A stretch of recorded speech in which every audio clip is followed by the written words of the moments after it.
Hello guys, magandang hapon o magandang gabi sa inyo guys. Dito ako ngayon sa City Center guys. Pupunta ako ng posta guys. Meron akong isend na package guys from Pilipinas. Ano guys, yung package ay dala sa bagong dating from Pilipinas.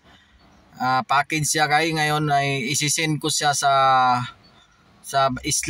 probinsya ng Croatia kasi malayo pa siya sa Zagreb City guys, no.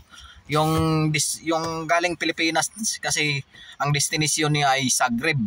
Pero yung package ay papunta pa sa isla, no, sa island. So yan guys, so yung package guys galing Pilipinas, no, may century pa. Ewan ko yung ano pa yung laman diyan sa loob, no.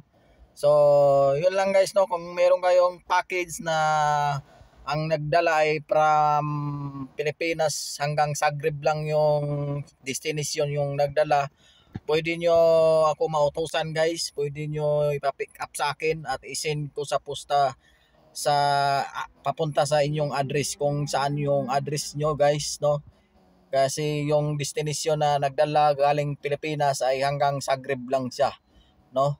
So anytime nyo ako guys, i-PM nyo ako guys, i-send message nyo ako kung meron kayong package na hanggang dito lang sa Zagreb guys. So ako na ang bahala mag-send papunta sa address nyo sa isla, kung saan kayo sa isla.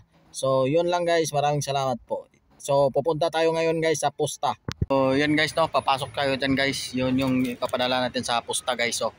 So papasok tayo dyan sa City Center guys. Yun, City Center yan, nasa loob yung posta guys. Tingnan natin guys, na-send na yung package guys, no. Ito yung resibo, 6 euro yung binayaran ko sa 6 euro yung binayaran ko. Yun yung posta guys. Yung resibo guys, 6.30 euro yung binayaran ko guys. So mura lang yan guys, no, 6.30 euro. So yun lang guys, maraming salamat po sa inyong lahat.